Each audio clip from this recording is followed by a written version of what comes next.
Above the ground, Cappadocia looks like something dreamed rather than built. Eroded volcanic spires, the famous fairy chimneys, hot air balloons drifting over a landscape that seems entirely shaped by wind and time. But in the year 1963, in a Turkish town called Derinkuyu, a man swinging a sledgehammer through the wall of his own basement broke into something no one expected. Behind the stone lay a room. Behind the room, a tunnel. And behind that, descending 18 stories into solid rock, a city carved for 20,000 people. No one alive could say who cut the first chamber or when. That silence matters more than it sounds. One way of reading it leaves the timeline of civilization exactly where the textbooks put it. Another rewrites the opening chapter entirely, and the answer, if there is one, is buried in rock that was shaped by taking it away. The man was only renovating his home. What he found instead was a hole that seemed to have no bottom. One room opened into a tunnel, and that tunnel opened into another, and the deeper anyone followed, the more impossible the place became. This was Derinkuyu, and it descended nearly 85 meters into the earth, as many as 18 levels stacked one beneath the other, with room enough for 20,000 people to live entirely out of sight. It was not a cellar, it was a city, and it had everything a city needs. Stables for livestock on the upper floors, where animals could be kept without fouling the air below. Presses for wine and oil, cellars for storage, kitchens, chapels cut straight from the rock. More than 50 ventilation shafts threaded the whole complex, one of them running 55 meters from the surface to the depths, feeding fresh air to the lowest chambers. Wells reached down to water that never saw daylight. And at the passage between levels sat great round doors of stone, half a ton each, that could be rolled shut from the inside and sealed off floor by floor, so that even if part of the city fell, the rest could hold. Consider what that meant to build. Every one of those chambers was carved by hand, from soft volcanic rock that cuts easily but collapses just as easily on anyone careless enough to misjudge it. There were no machines. There was only patience and time and an enormous amount of labor, working downward into the dark with hand tools and the certainty that a single mistake could bring the ceiling down. And here is the part that changes the scale of it. Derinkuyu is not alone. Beneath Cappadocia, there are roughly 200 of these underground settlements, around 40 of them large enough to reach several levels deep. Some are not even separate. Derinkuyu is joined to another underground city, Göbekli, by a tunnel running somewhere between 8 and 9 kilometers through solid stone. A person could, in theory, walk from one hidden metropolis to another without ever surfacing. The suspicion among those who study the region is that this was not a scatter of isolated shelters at all, but something closer to a network, a whole underground world connected beneath the visible one. The map of that world is still being drawn. As recently as the last decade, during construction work for a housing project in the town of Nevşehir, crews broke into yet another vast complex, one that early surveys suggested might rival Derinkuyu in size or even surpass it. It had gone entirely unnoticed beneath a modern town, beneath the foundations of ordinary houses, waiting. Which raises the obvious question. If a city large enough to hold 20,000 people could sit undetected until a man happened to swing a hammer in the wrong place, how much more is still down there, unrecorded and unmapped? That is the strange thing about all of this. We can measure the depth, count the levels, catalog the wells and the doors and the presses. We can describe exactly what was built. What we cannot say, with any confidence at all, is who began it. So, who did begin it? For most of the people who study these cities, the answer is not a mystery at all. It has a name, a period, and a reasonable weight of evidence behind it.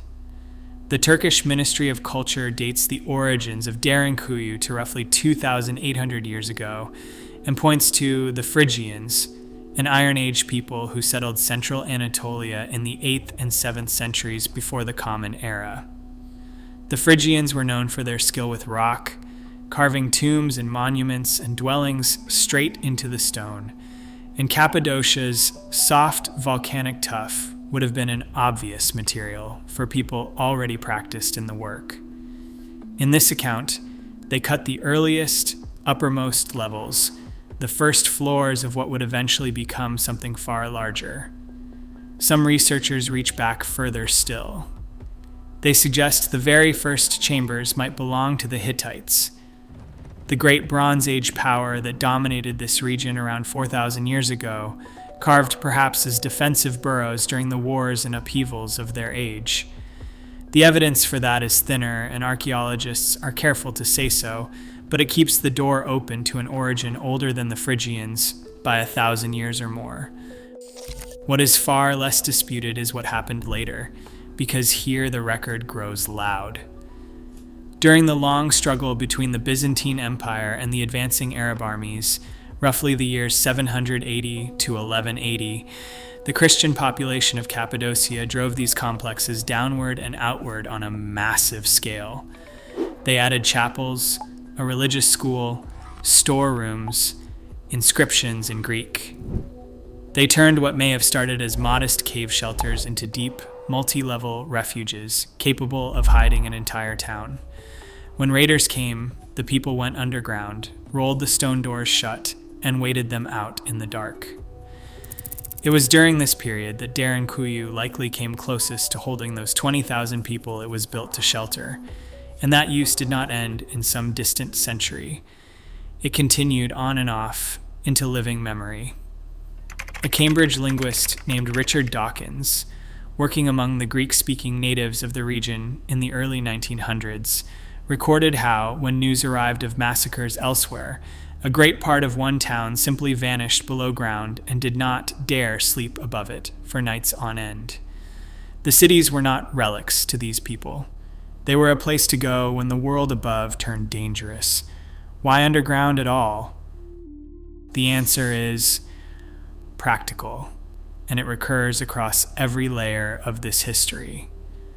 Concealment, first and above everything, a place invisible to any army marching overhead, but also comfort, because the temperature below holds steady and moderate while the Cappadocian winters bite and the summers scorch. And storage, because harvests keep longer in the cool dark, safe from both weather and thieves. This is the version supported by artifacts, by inscriptions, by written history stretching from the Iron Age into the 20th century. It is coherent, it is evidenced, and for most scholars it is enough. But a small number of researchers look at these same tunnels and argue that the first cut of the spade came thousands of years before any Phrygian ever lifted a chisel. And it is here that the story splits in two. The man who has pressed that argument hardest is a British writer and independent researcher named Andrew Collins, someone who works outside the mainstream of academic archaeology and is not shy about saying so. Collins looks at the underground cities of Cappadocia and does not see the handiwork of the Iron Age at all. He sees something far older. By his reckoning, the first chambers were cut not 2,000 or 3,000 years ago, but 11,000 or 12,000, reaching back into the late Stone Age, long before the Phrygians or the Hittites or anyone else the textbooks name. His case rests on a few threads pulled together. There is the sheer scale of the labor, work so vast and so patient that it seems to strain against the idea of a single Iron Age population. There is the observation, made by a local researcher named Omer Demir, that extensive fields of rock chips and excavation debris around the cities appear far more ancient than the historical builders could account for. And there is the underlying logic, which Collins returns to again and again, that the later inhabitants did not carve these cities from nothing. They expanded what was already there. They inherited a set of chambers cut by hands that had long since vanished and simply dug them deeper. Told that way, it is a genuinely compelling idea. It carries the pull of every buried origin story, the sense that someone was here first, someone we have forgotten, someone whose only signature is the emptiness they left in the rock. But an honest account has to turn the idea over and look at its underside, and here the deep time claim runs into serious trouble. This is a minority position, and the mainstream of archaeology does not accept it. More than that, it collides with a single, stubborn problem of method, one that no amount of enthusiasm can talk its way past. You cannot put a date on an absence. Think about what these cities actually are. They are not walls someone built up. They are space someone carved out, rock removed and carried away and gone. When archaeologists date a site, they date the things people leave behind: the charcoal from a fire, the seed in a storage pit, the fragment of pottery pressed into a floor. Every date recovered from these underground cities comes from what later occupants left inside the tunnels, not from the moment the very first chamber was opened. The removal of stone leaves nothing to measure. It leaves only a shape in the ground, and a shape does not carry a date. So the earliest cut, the one that matters most to Collins' argument, is by its very nature almost impossible to pin down. The deep time claim cannot be firmly proven, but that same difficulty means it cannot be cleanly ruled out either. It sits in a frustrating middle space, unsupported by hard dates and unrefuted by them, resting instead on inference and instinct, which leaves one question worth asking before we dismiss it. Not whether Stone Age people did carve these cities, but whether they could have, whether human beings that far back possessed the skill and the organization to attempt something on this scale at all. And to test that, we have to leave Cappadocia and travel more than 200 miles to the southeast. What waits at the end of that journey is a hill near the city of Sanliurfa, and a discovery that forced archaeology to rethink some of its oldest assumptions. The place is called Göbekli Tepe, and in the year 1994, a German archaeologist named Klaus Schmidt recognized it for what it was. He would spend the next 20 years excavating it until his death in 2014, and what he pulled from the ground unsettled the field for good. Beneath the soil stood rings of great T-shaped pillars carved from limestone, some of them 5.5 meters tall and weighing more than 10 tons apiece. Their faces were worked with animals, foxes and boars, snakes and vultures, rendered in careful relief by people who clearly knew exactly what they were doing. And when the organic material around them was dated, the number stopped everyone cold. The oldest layers reached back to roughly 9,600 years before the Common Era.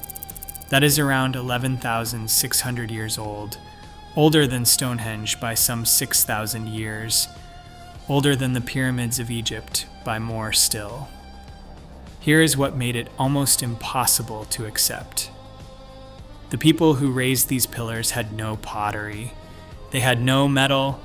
They had not yet begun to farm. By every rule the textbooks had defended for a century, monumental building like this was supposed to come after agriculture, after settlement, after the slow accumulation of a surplus that freed some hands from the hunt. Farming first, the account went, and only then the temples. Göbekli Tepe reversed that order. Here were hunter-gatherers, people who lived by following wild herds and gathering wild plants, organizing themselves to quarry, carve, and raise 10-ton stones. And then, around 8,000 years before the Common Era, for reasons no one can fully explain, they deliberately buried the whole thing, packing it with rubble and earth until it vanished beneath the hill. Nor does it stand alone. Göbekli Tepe turns out to be one site among several, part of a wider cluster archaeologists now call Tas Tepeler, which includes places like Karahan Tepe scattered across the same region. and even Göbekli Tepe itself has barely been opened.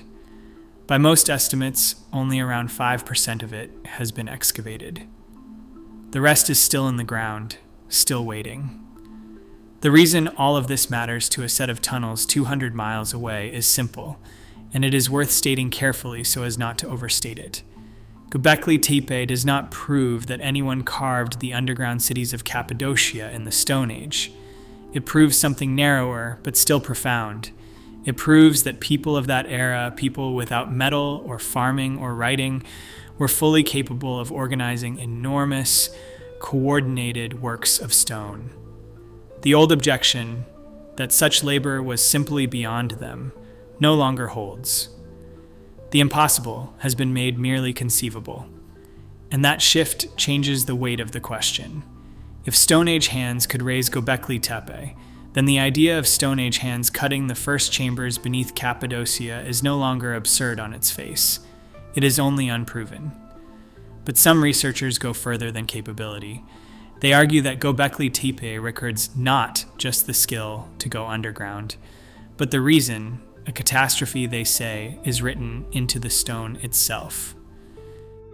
The catastrophe theory begins with a single pillar.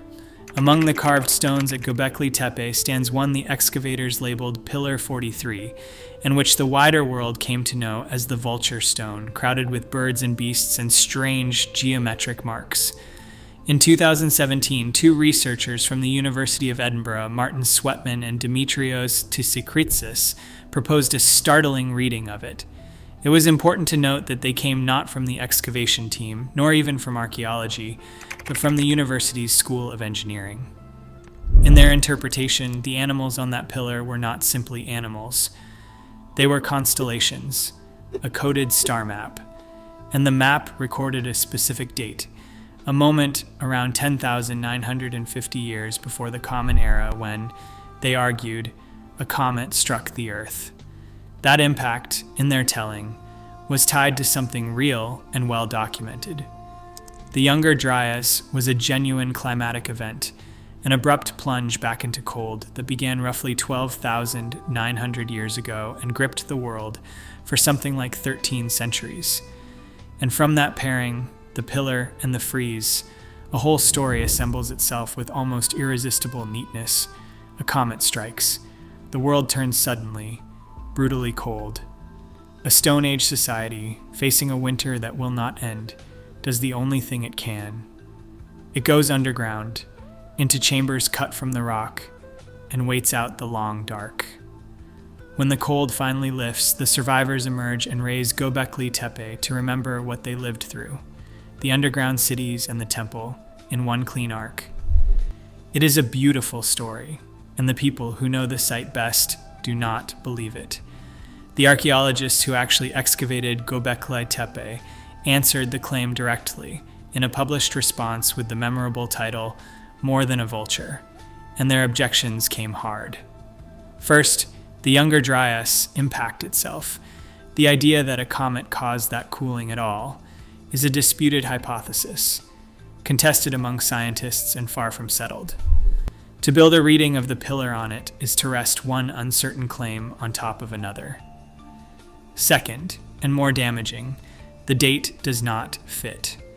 Sweatman's proposed moment for the pillar sits 700 to 1,000 years earlier than the oldest radiocarbon date recovered from the very enclosure the pillar stands in. The stone, by the physical evidence, had not yet been carved when the comet was supposed to have been recorded on it. And third, there is the problem that troubles the whole method. Göbekli Tepe is covered in imagery, a dense and varied symbolic tradition running across dozens of pillars.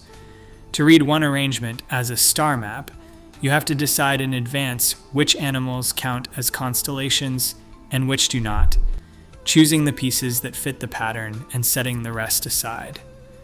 That is not decoding. That is selection. The honest verdict is that the comet reading is a tidy story, built on thin evidence, the kind of narrative that satisfies because it resolves everything at once, which is precisely the reason to distrust it. And when you strip the comet away, you are left exactly where you started. The underground cities still have no birth certificate. their origin is still signed. So what, in the end, actually changes human history here? Not the thing the headlines reach for. Not a lost master race. Not a comet written in stone. Not a forgotten people who dug 100 cities and then evaporated without a trace.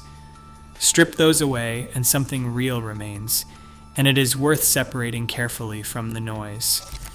The thing that genuinely rewrote the human story is Göbekli Tepe itself, and it did so quietly, without any of the drama the other theories borrow.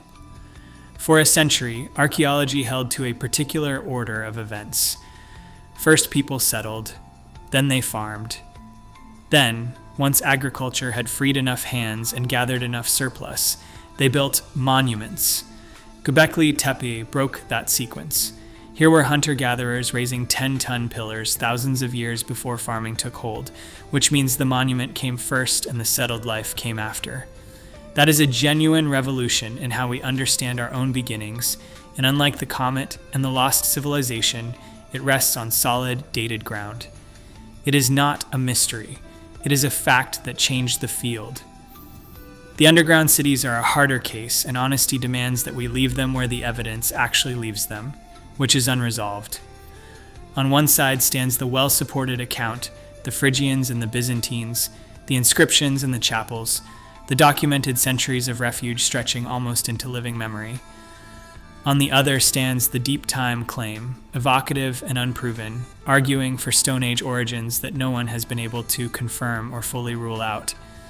And the reason we cannot choose cleanly between them is not carelessness or missing effort. It is built into the rock. You cannot date a space that was carved by taking stone away. The first cut leaves nothing behind to measure, only an emptiness, and emptiness keeps no calendar.